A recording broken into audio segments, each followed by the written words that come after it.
If you handed a problem to a miracle worker, what would he be inclined to say? No problem. You got to hang out with folks like that.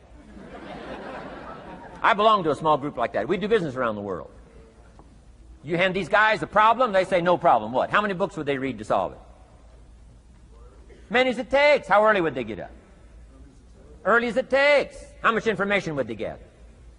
Much as they needed. So it's what? No problem. You got to hang out with folks like that. Jesus said this will be no problem, the tax thing. He said to his disciple, it's simple. Go fishing. Wow.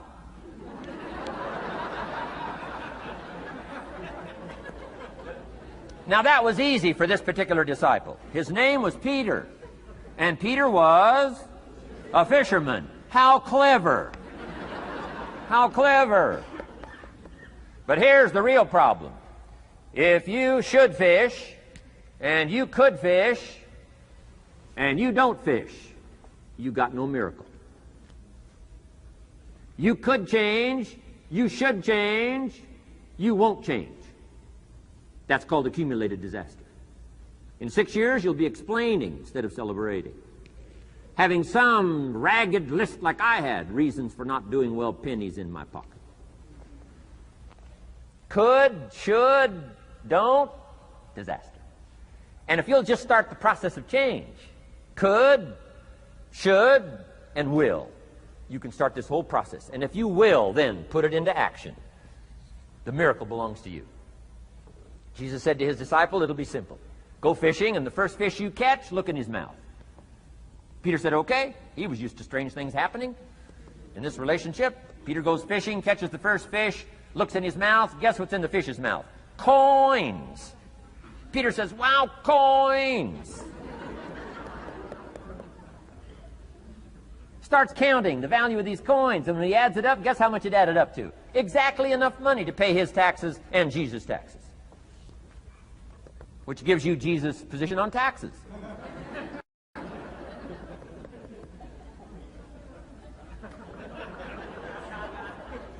Okay. Now we call that what? A miracle. Only because we don't quite understand how it works. It doesn't mean it doesn't work. It simply means we don't quite understand how it works. But here's how you get a miracle going for your life. Number one, do what you can. Get a list of the stuff you could do and you haven't done, postpone, and start cleaning that up. You can't start at a better place for personal change. That'll affect your bank account, affect your future, affect your income, affect everything. You can't start a better life change process than cleaning up what you should be doing. The man says, well, my mother lives down in Florida. Should have written her 6 months ago. I just can't seem to get that letter written. I'm asking you to get that letter written, clean that up, and don't walk like other people walk. Don't postpone like other people postpone. You say, well, is it as simple as writing a letter? And the answer is yes. Where else would you start for life change, personal change? You don't need a pink package to fall out of the sky.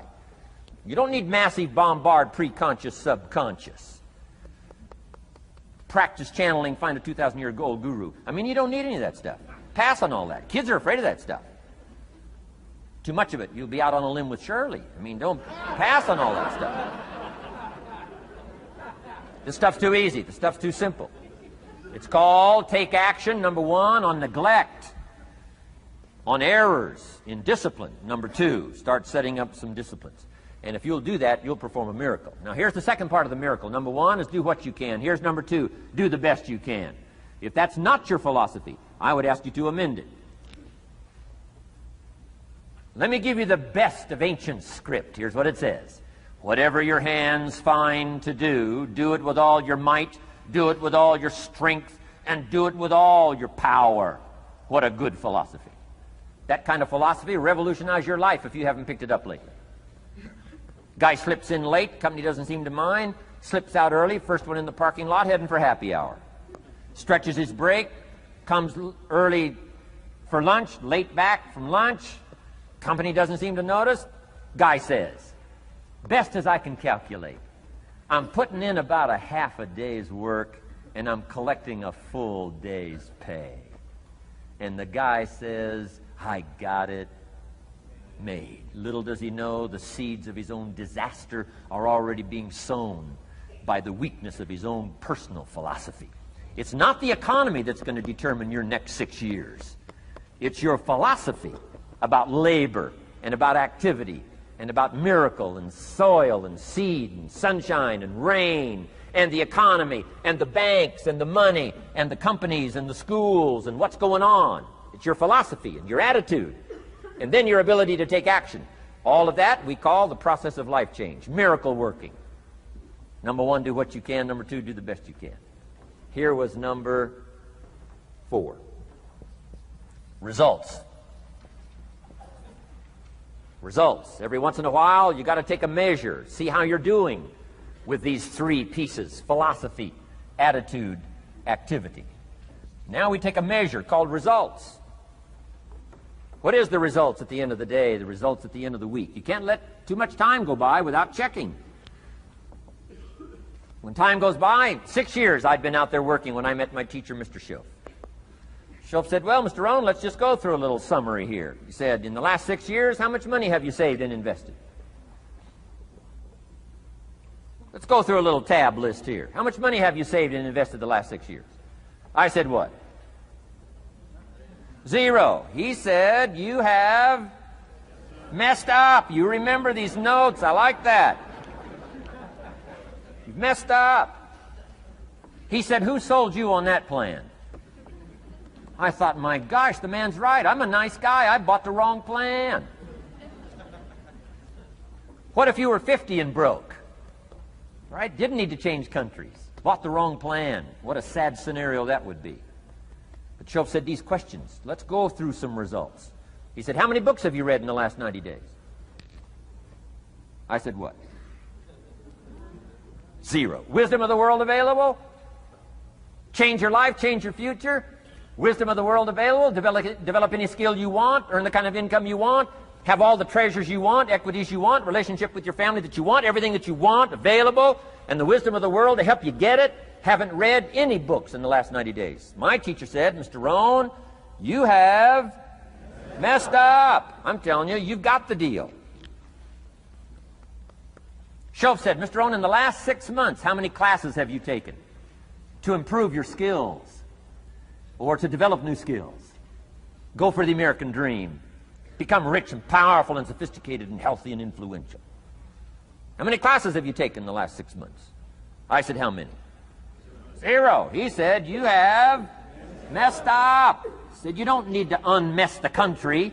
You don't need to straighten out the perplexed. You don't need to straighten out any of this stuff. All you've got to do is look within and let results teach you a great deal about your own activity, your own attitude, and your own philosophy. I went through that process. Take this phrase home. Results is the name of the game. What other game is there? Results.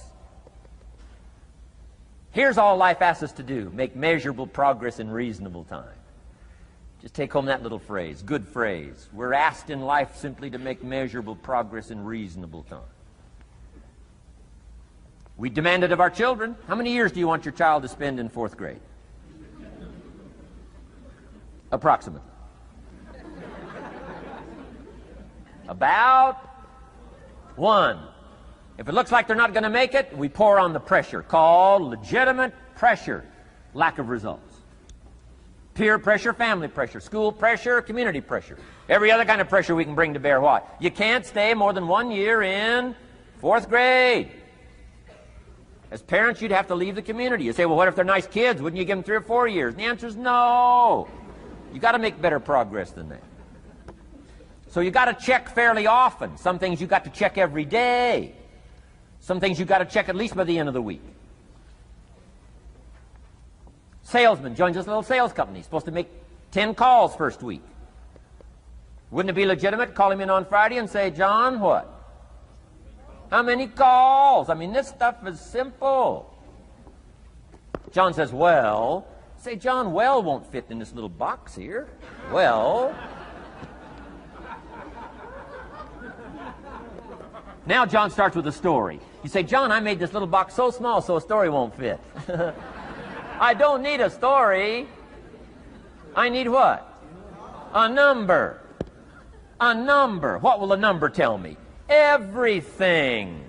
John's supposed to make 10 calls. What if he made 20? You say, wow, wow, we got somebody. What if he only made 1 call? Whoa. Will that tell us something about John's philosophy? And the answer is yes. Will it tell us something about his attitude? Of course. Will it tell us something about his disciplines? Of course. And if he wants a lesson in life change, all he has to do is be willing to face the numbers and come up with the results that will teach you to either celebrate if you got good results or fix whatever needs to be fixed in your philosophy, attitude, activity called disciplines. You don't need to go anywhere else. I do believe in affirmations. And they are valuable as long as you affirm the truth. Because it says in ancient scripts, the truth, what? Will set you free. Free to do what? Amend your errors and pick up new disciplines. That's what the truth is for, to help us amend our errors and pick up the disciplines for life change. That's what the truth is for. So I do believe in affirming the truth. If you're broke, best thing to affirm is, I am broke. You put that up on the refrigerator where you can see it every day. I mean, that's how you do that. Now, if you need a little additional affirmation, you just put up there, I'm 40 and broke. I mean, you know, that ought to do it. And if you need just a little more, put up there, I live in America and I'm 40 and broke. That's enough to turn your life around. It says, hey, something is wrong. Somewhere I have messed up. And I'm telling you, if you'll start with that, it's called the process of life change, and it doesn't matter how small the process is to start. One discipline starts it, and then one discipline feeds another, and the first thing you know, you've got this whole cycle in an upward positive motion. And it's called life change. It's called income change. It's called health change. Relationship with your family change. Equities unprecedented that you can have in numbers that will stagger the imagination if you do not curse what's available and start amending what's possible to get the results that you want. I don't think I can put it in any better language. That's it. Kids can do it. Teenagers can do it. Parents can do it. Managers can do it. Right? Government officials can do it. Anybody can do it. Anybody can do this stuff called personal change. Wow. Results is the name of the game. Success is a numbers game. Good note to make. Success is a numbers game. You got to go for the numbers. You got to understand what the numbers are. How many pounds overweight should you be at age 50? Approximately.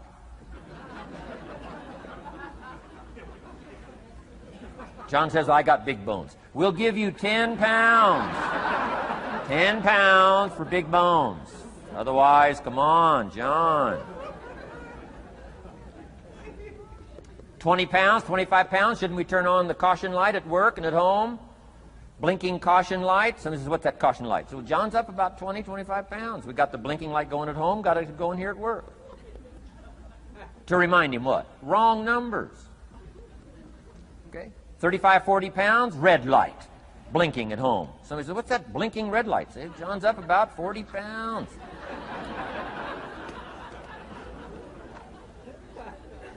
$50 pounds. We got the siren. What's that siren at home and at work? John's up about 50 pounds. Cholesterol, almost out of control. Come on. Success is a numbers game. I'm asking you to be mature enough to start checking your own numbers. How many books have you read in the last 90 days? Transform your life. Become cultured, powerful, sophisticated, healthy, influential, all the rest of the stuff you want. How many books? How many classes? How committed are you to taking what's available and turning it into equities unprecedented, since we live in a country that there's been no such country in the last 6,500 years? If you'll pick up that process, ladies and gentlemen, I'm telling you, it's called life change of the best order. Now here's the last one. Number 5 is called lifestyle. Lifestyle is simply learning how to live well. The last of the 5 major pieces. Here's the ultimate challenge of life. I've worked on this, you cannot believe how hard, since age 25. And that is, after applying better philosophy, attitude, and activity, and picking now up results, what are results for? Here's my ultimate challenge on results. To fashion, good word to jot down, fashion. Fashion for yourself lifestyle, or what we call the good life. That's the ultimate challenge. To take your results, take your money, take your results, take the return, take the equities you've gathered, and now fashion for yourself a good life, like weaving a tapestry. And Mr. Shoaff gave me all kinds of examples on lifestyle. He gave me two phrases that helped change my life. In case you have to leave early, let me give you these two phrases. It'll be worth the price of coming and being here today. Just take these two phrases home, in case you have to leave early. Here's number one. Shoaff said, Mr. Rohn, if you wish to be wealthy, study wealth.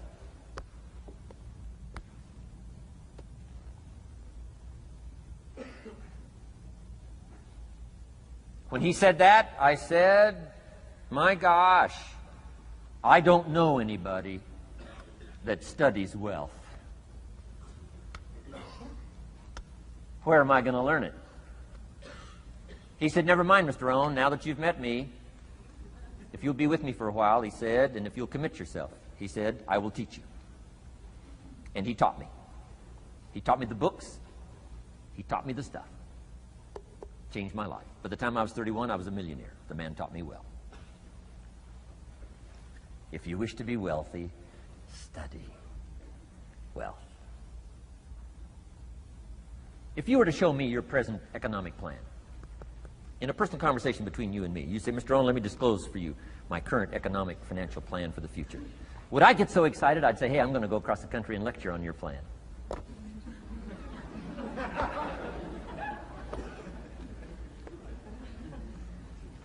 And if the answer is no, Mr. Rohn, you probably wouldn't want to go across the country and lecture on my plan. Here's my question to you. Why not?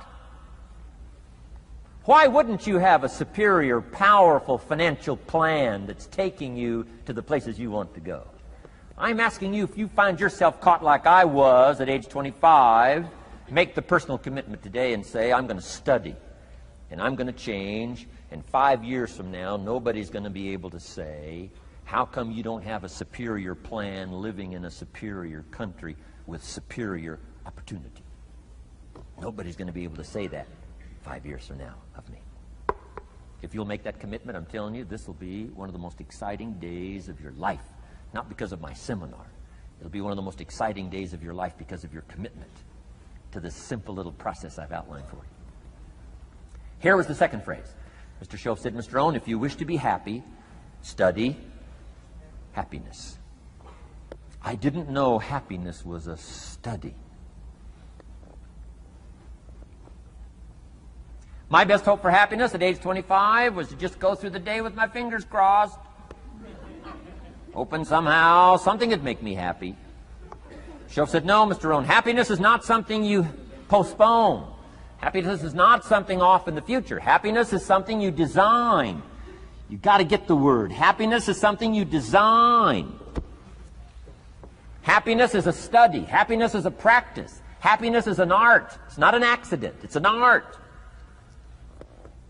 And anybody that wants to can study, practice the art of happy living. Happiness is like culture. Money doesn't make you cultured, but culture is within the grasp of all of us. How much is a book on sophistication in the marketplace? $4,000? No, $40. I'm telling you, in America, everything's available. Everything's within reach. All you have to be is committed to it and make it a study. Culture is a study. Sophistication is a study. It's not an amount. It's not an account. It's a study. Money doesn't make you sophisticated and cultured. I know a guy that's rich. He's a clod. The guy's a clod. Eats with his elbow in his soup. I mean, he's just a clod. Nothing much more pitiful than a rich clod. I mean, you know, it's a sad thing to see. Money doesn't make you sophisticated. Only study and practice makes you sophisticated. Only study and practice makes you cultured. And only study and practice makes you happy. Study and practice makes you rich. Key phrase, don't be lazy in learning. 1, how to do well. Next, how to live well. Don't be lazy in learning and practicing the art of economics, practicing the art of productivity, and practicing the art of lifestyle.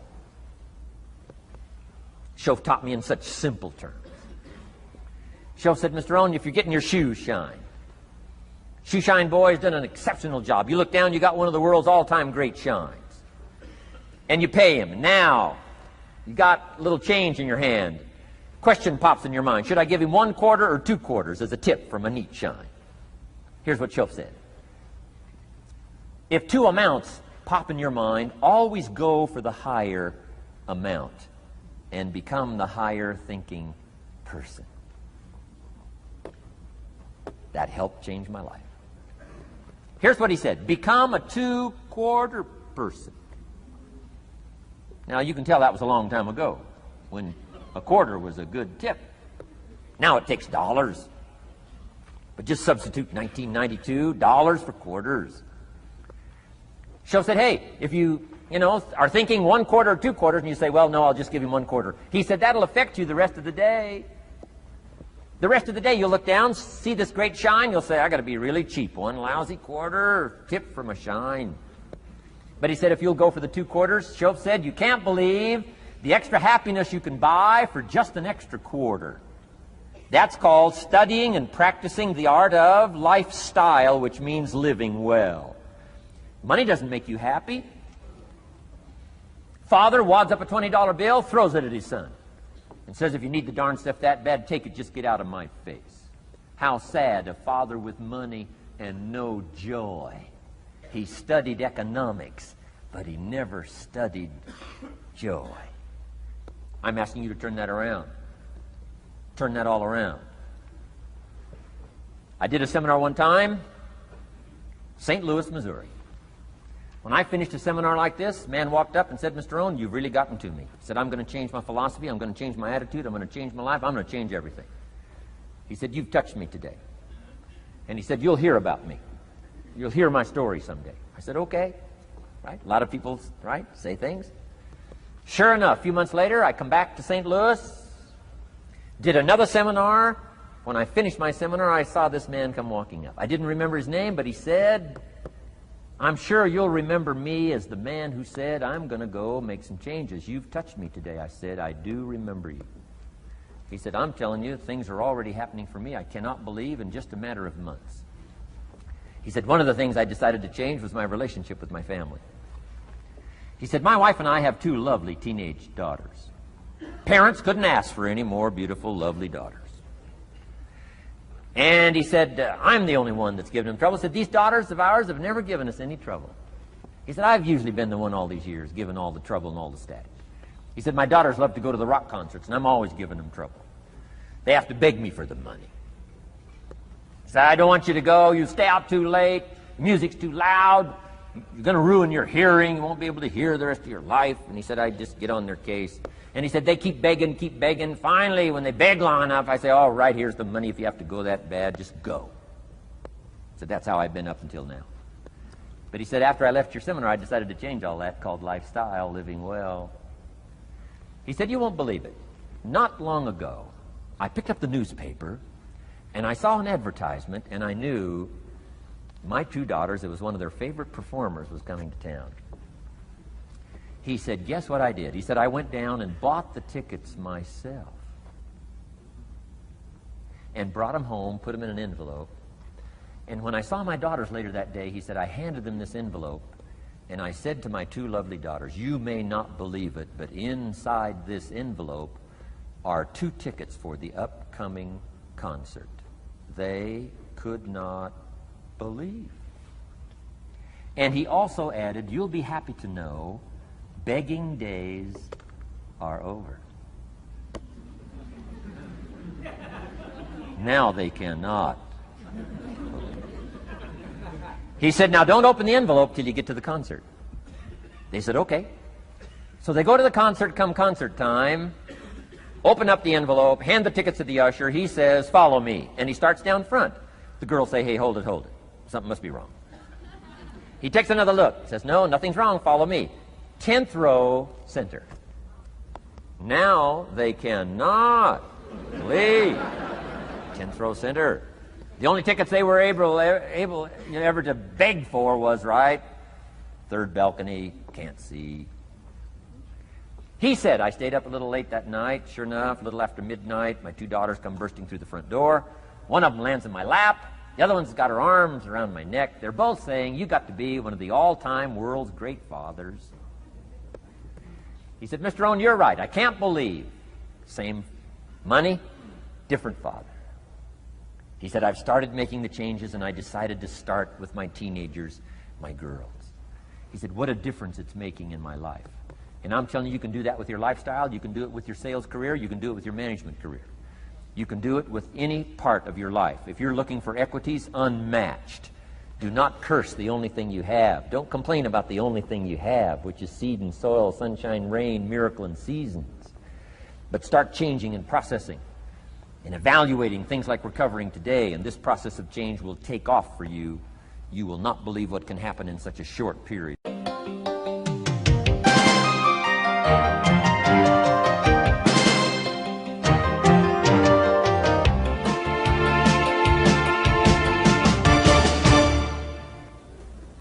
Next subject, personal development.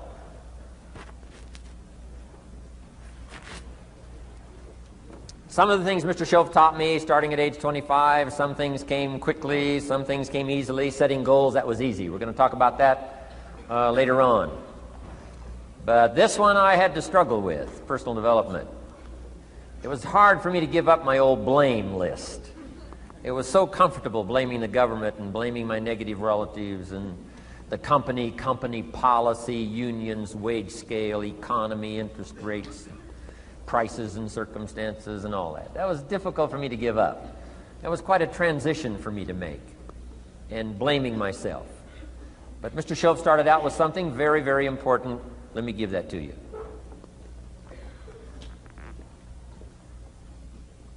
He said, it's not what happens that determines the major part of your future.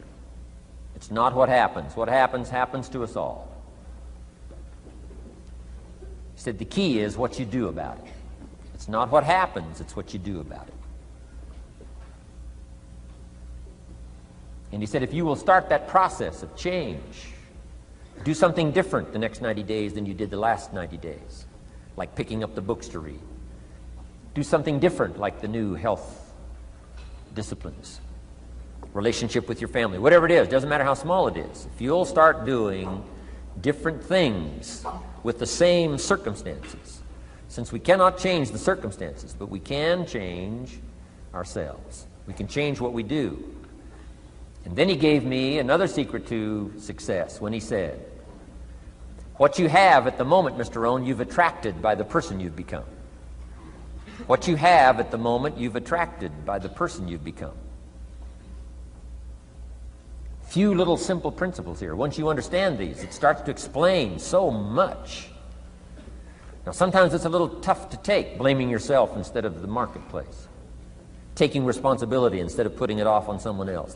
That transition sometimes is a challenging mission. And this one was a little tough for me.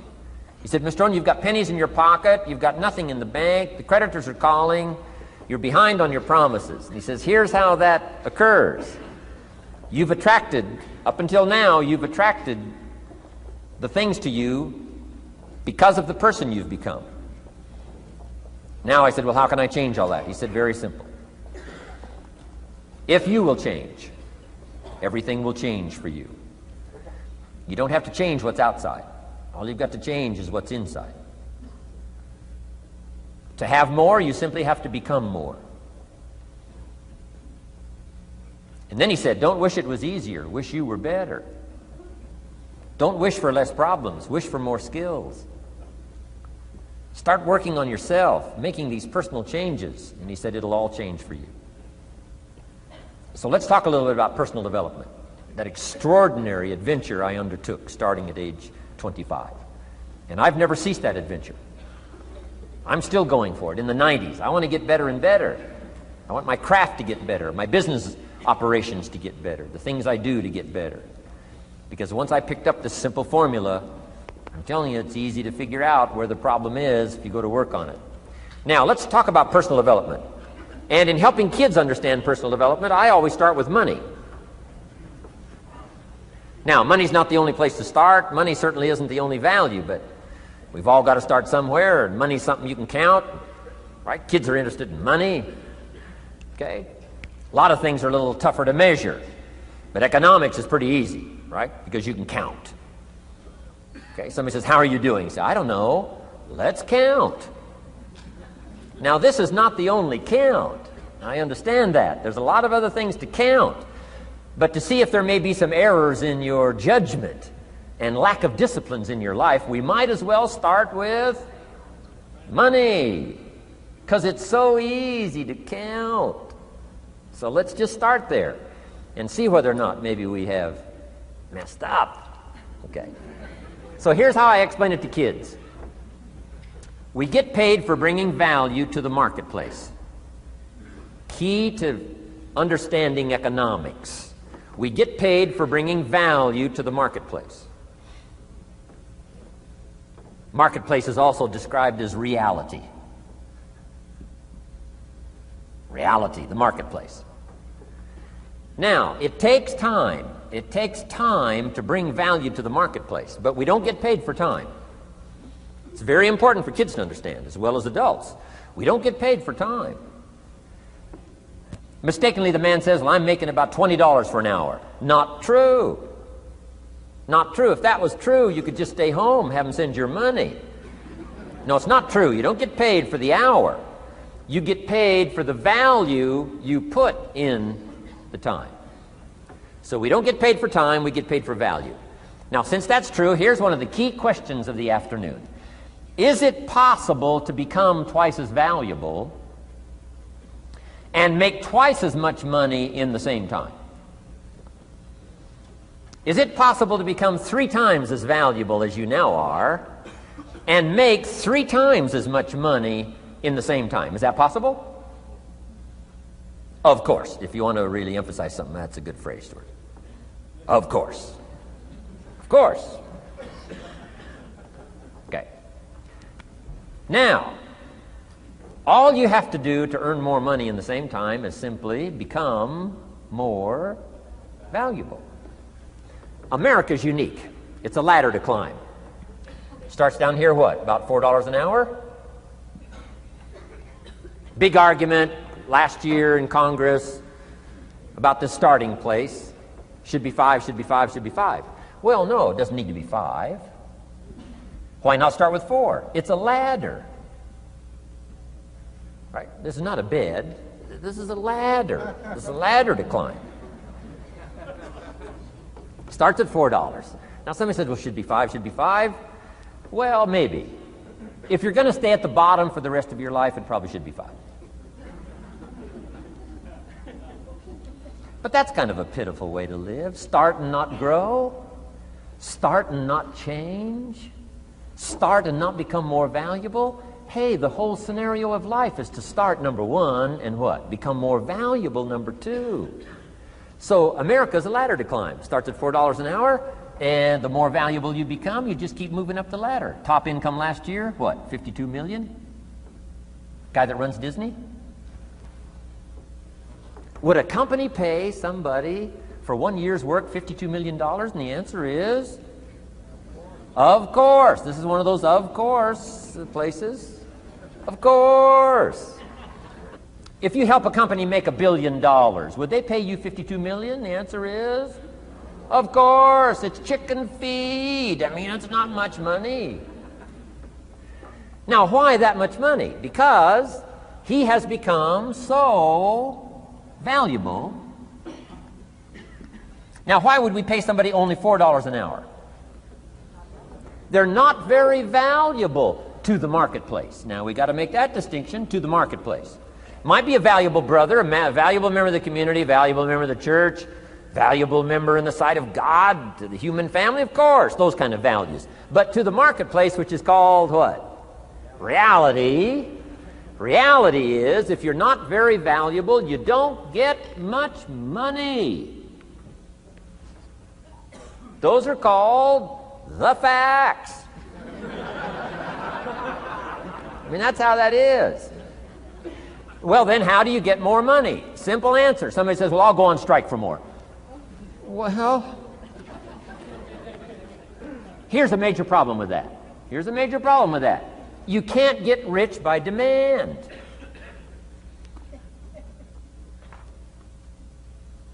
Somebody says, well, I'm waiting for a raise. I'm telling you, it's easier to climb than to wait for a raise. Why not just become more valuable rather than wait? I'm telling you, that's the key to all good things. Becoming more valuable. Why would we pay somebody $400 an hour? They've become more valuable to the marketplace. See how this works? I'm telling you, this stuff is so easy. This is America. This is a ladder. How far is it from 4 to 5? I'm telling you, it's not far. $4 to $5 an hour? If you work for McDonald's, haul out the trash, they'll pay you $5 an hour. If you whistle while you haul out the trash, they'll pay you $5 an hour. I'm telling you. You'll get an extra $1 just for a good attitude. Yay, McDonald's. Wear the hat. It's incredible. $5. And then you just keep becoming more valuable, more valuable, more valuable. I got a telephone call 5 years ago. The company said, we're ready to expand internationally. We need some help. I was sort of semi-retired. Right? Looking for the next exotic beach. They said, no, Mr. Rohn, we got a project for you. Right? We're going to expand internationally. We could use your help. Next little while, we'll add some millions to your fortune, make it worth your while. I said, okay. I thought later, isn't that interesting that they called me? My second thought was, of course they'd call me. Who else would they call? I mean, I can get the job done. Now, how come I got a telephone call worth millions? I had become valuable. Now, I'm a farm boy from Idaho. I was raised in obscurity. 1 year of college, and I thought I was thoroughly educated. Made all kinds of mistakes galore. At age 25, the creditors are calling me saying, hey, you told us the check was in the mail. I got pennies in my pocket. I got nothing in the bank. I'm behind on my promises. How come I get a telephone call 5 years ago and it's worth millions? I changed. I turned my life around. Is it possible to become worth millions? Speaking economically, now there's a lot of values to become, but let's just talk economics. Is it possible to become that valuable? And the answer is, of course, of course. Now let me give you the secret. Shoaff said, here's the secret, Mr. Rohn. Learn to work harder on yourself than you do on your job. Once I got that, it turned my life around. Learn to work harder on yourself than you do on your job.